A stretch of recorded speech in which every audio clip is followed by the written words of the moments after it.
this spot 112 years ago. This hall was here. And so therefore I am Lucy Broadwood. I'm a famous folk song collector. And I've gathered songs from all over England and Scotland, and especially from Sussex, which is where you guys all live, isn't it? This beautiful county of Sussex. And I've come to your school today with a famous writer. Does anybody know who it is? Yeah. Hilaire Belloc. Yes, it is Mr. Hilaire Belloc, who's a terribly famous writer. And I think he's dreaming about the verses that he put into his latest book, which is called Cautionary Tales for Children.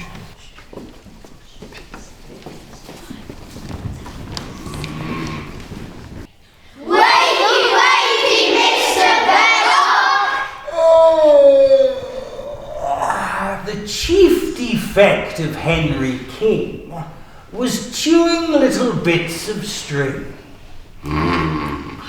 He's dreaming. Wakey, Mr. Belloc! Oh, who made all that noise? Was it you lot? No? Oh, I wonder where it came from then. Oh, well, pardon me for having a little doze after lunch. You see, I don't sleep very well at night, and, well, I have been doing a lot of walking recently. Oh, I love walking. It helps me to think. But goodness gracious me, am I still dreaming? Only you appear to be characters out of my latest children's book, Cautionary Tales for Children. You're not, by any chance, Jim, who ran away from his nurse and was eaten by a lion, are you? No. And you're not Rebecca, who slammed doors for fun, who perished miserably, are you? No, well, it's just you look a bit like those characters that I put into my book. Yes, Cautionary Tales for Children, which has some wonderful drawings and illustrations in it that go with the verses. They were drawn by my good friend from Oxford, Basil Temple Blackwood. Let's see if I have some here that I can show you. Yes, here's some amusing ones that go with Franklin Hyde, who caroused in the dirt. His uncle came on Franklin Hyde, carousing in the dirt. He shook him hard from side to side and hit him till it hurt, exclaiming with a final thud, "Take that, abandoned boy, for playing with disgusting mud as though it were a toy." You see, I decided to imitate a particular style of writing that was popular in the last century, the Victorian era. You see, the Victorians specialised in books which contained cautionary tales in which children who disobeyed their parents would meet with sticky and untimely ends. But what I've decided I liked most about in writing this book was the ability inside myself to be both the heavy parent and the misbehaving child. Oh, but where are my manners? It's the folk song collector, Lucy Broadwood. Good afternoon, Miss Broadwood, and how are you today? I'm very well, thank you, Mr. Belloc. I was just telling the children here how much you love Sussex, this beautiful part of England where they all come from. Oh, yes. Well, you see, I grew up in the village of Slindon, which is near Arundel. Do any of you know Arundel? Yeah. Yes, this wonderful castle and the river Arun that runs through it. And as a boy, I would walk upon the downs for hours. I would go up into the high woods and enjoy looking out towards the English Channel. And I too have been on many a folk song collecting journey round Sussex, gathering all sorts of songs and tunes and putting them together in books for a group called the Folk Song Society. Oh, that reminds me of another one of my songs. They sell good beer at Hazelmere and under Guildford Hill. At Little Carfold, as I've been told, the beggar may drink his fill. There is a good brew at Aberley too, and by the bridge also. At the Swipes Take Inn and the Washington Inn is the very best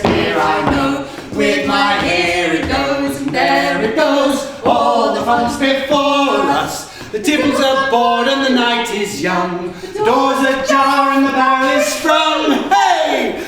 We are singing the best song ever was sung, and it has a rousing chorus. Hey! Oh, I love that song. It's your West Sussex drinking song. Very good, and thank you for the dance. Oh, you're welcome.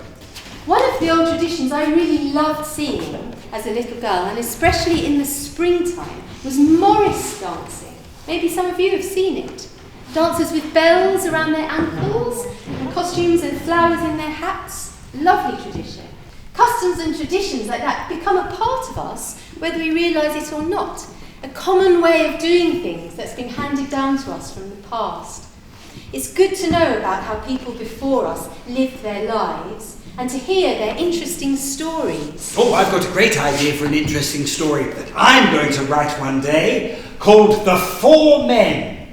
Do you know, I think I'll base it on one of my many walks across the South Downs. I shall put my whole heart into writing this book.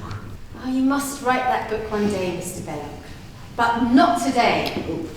Today, you must teach the children some of your verses from Cautionary Tales for Children, so they could learn them and recite them at their school assembly on Friday. And I'll teach them some songs that they could sing then too. And I thought it might be quite nice if you chose which song you'd like to learn. So shall I tell you what ones they are? Yeah. And then you can see which you fancy learning. Will you buy my sweet lavender, sweet blooming lavender? Oh, buy my pretty lavender, 16 bunches a penny. 16 bunches for 1 penny. That's really cheap. And it goes like this. Of all the horses in the merry green wood, the bob-tailed mare bears the bells away. There is hey, there is ree, there is hoo, there is gee, but the bob-tailed mare bears the bells away. Hey, ree, hoo, gee, but the bob-tailed mare bears the bells away. That's it. And those four, hey, ree, hoo and gee, those are the 4 directions that you want your horse to go in. Do you want to try and guess which is which? Go on. Is hay left? I think it is, yeah. Oh no, hey is right. Oh. Hey and ree would be right and Left. left. So hoo and gee, you got an idea? Oh, go. Yeah, yeah. So hoo is like whoa, whoa, hoo, and gee is like gee up or go. Yeah, so those are the 4. Go. It's a song that Mr. Belloc wrote, but it's a little bit more complicated and it has 3 verses. I'd probably only be able to teach you the first verse. But what's brilliant about it is that it has the names of loads of places in Sussex that you would recognise. This. On Sussex hills where I was bred, where lanes in autumn rains run red, when Aaron tumbles in his bed, that's the river, and busy great gusts go by, where branches bear in Burton Glen, and Berry Hill is whitening then, I drink strong ale with gentlemen, which nobody can deny, which nobody can deny. That's the first verse of that one. You can see, can't you, how it's a little bit more complicated. So would you like to choose which one you'd like to learn? I like the last one. You like the last one? Yeah. Okay. So what you need to do is imagine the landscape on Sussex hills where I was bred. What does that mean? Bred. Yeah. Born. Yes. Were you all born around here? Yeah. No. Like where he grew up. Yeah, exactly. Where I was bred. Yeah, where I was born and grew up. On Sussex hills where I was bred, because that's where Mr. Belloc grew up. He wasn't born here, but that's where he grew up. On Sussex hills where I was bred, where lanes in autumn rains run red. What does that mean? So in autumn rains, that's where all the rain is. It's raining so much that it's washing all the mud around, and it's all going on the lanes. So the lanes are all muddy and reddish. Yeah. So can you picture that in your mind? Yes. Let's say it together. On Sussex hills, where I was bred, where lanes in autumn rains run red. Have you got that? Yeah. And it rhymes, so it helps. And the next bit, another thing to imagine, where Aaron tumbles in his bed. What does that mean? What's Aaron? Has anyone got an idea? Aaron's the river. Yes, it's the river. Yeah, yes. The river Aaron tumbles in his bed in the riverbed. Does that make sense to you? Yeah. Can you picture the river? Where Aaron tumbles in his bed and busy great gusts go by. What's that mean?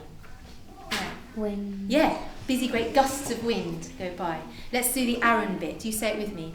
Where Aaron tumbles in his bed and busy great gusts go by. Blah, blah, blah. Do it again. Where Aaron tumbles in his bed and busy great gusts go by. Should we try the whole thing? Where were you born? Where were you bred? On Sussex hills, where I was bred, where lanes in autumn rains run red, where Aaron tumbles in his bed and busy great gusts go by. Well done. We're halfway through. You've chosen the hardest song.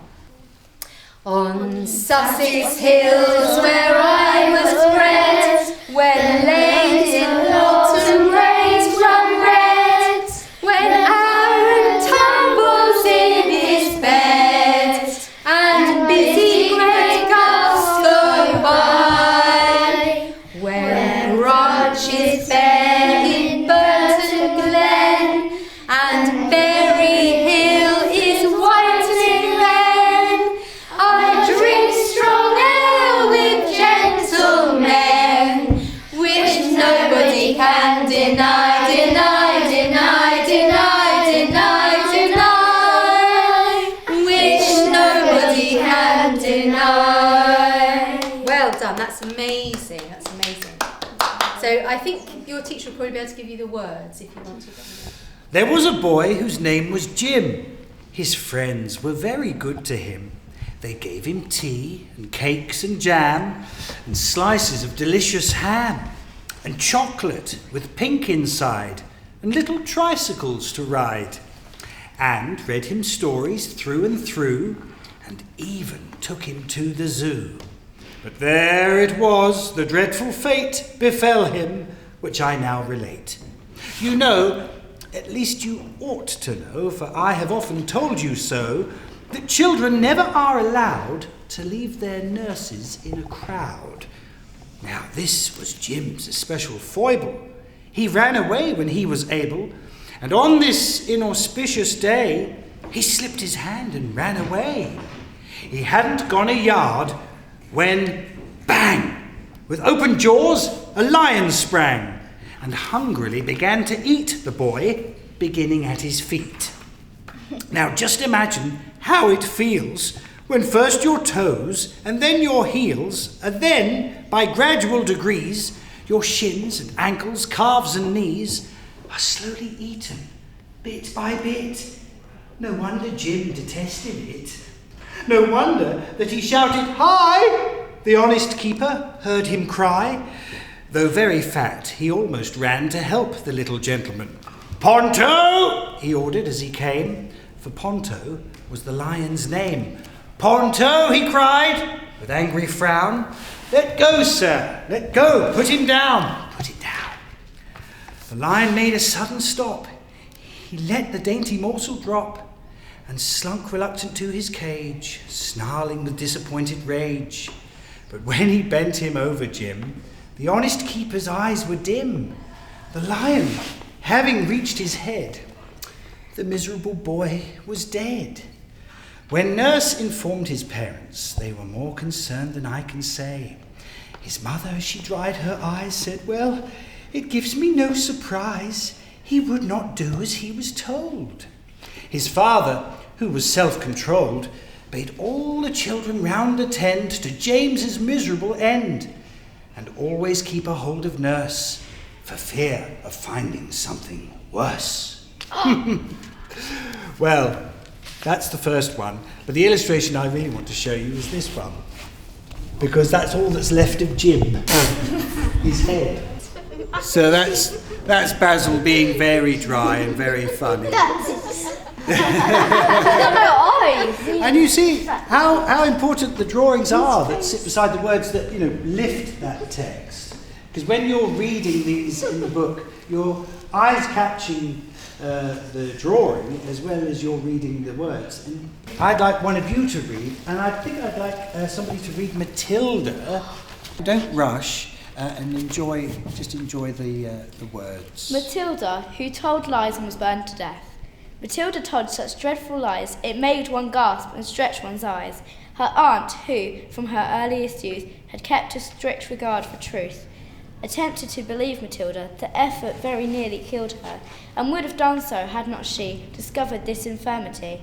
For once, towards the close of day, Matilda, growing tired of play, and finding she was left alone, went tiptoe to the telephone, and summoned the immediate aid of London's noble fire brigade. Within an hour the gallant band were pouring in on every hand. Band. From Putney, Hackney, Downs and Bow, with courage high and hearts aglow, they galloped roaring through the town. Matilda's house is burning down! Inspired by British cheers and loud, proceeding from the frenzied crowd, they ran their ladders through a score of windows on the ballroom floor, and took peculiar pains to souse the pictures up and down the house, until Matilda's aunt succeeded in showing them they were not needed, and even then she had to pay to get the men to go away. It happened that a few weeks later, her aunt was off to the theatre to see that interesting play, The Second Mrs. Tanqueray. She had refused to take her niece to hear this entertaining piece, a deprivation just and right to punish her for telling lies. That night a fire did break out. You should have heard Matilda shout. You should have heard her scream and bawl, and throw the window up and call. To people passing in the street, the rapidly increasing heat encouraged her to obtain their confidence, but all in vain, for every time she shouted fire, they only answered little liar, and therefore when her aunt returned, Matilda and the house were burned. Excellently read, may I say. Excellently read. And I just want to show you some of the illustrations that go with that, again, because particularly these ones with the smoke. This is the spiralling pen work that How did you make the smoke? Well, he's just captured it by sort of spiralling his pen with the ink. But so the moral of that tale, everybody, is Don't tell lies. don't tell lies, exactly. Of all the horses in the merry green wood, the bobtailed mare bears her bells away. There is hay, there is wheat, there is wood, there is ghee, but the bobtailed mare bears her bells away. Yes, there's only one line left which goes hey, ree, hoo, gee, but the bobtailed mare bears the bells away. Do that one. Hey, ree,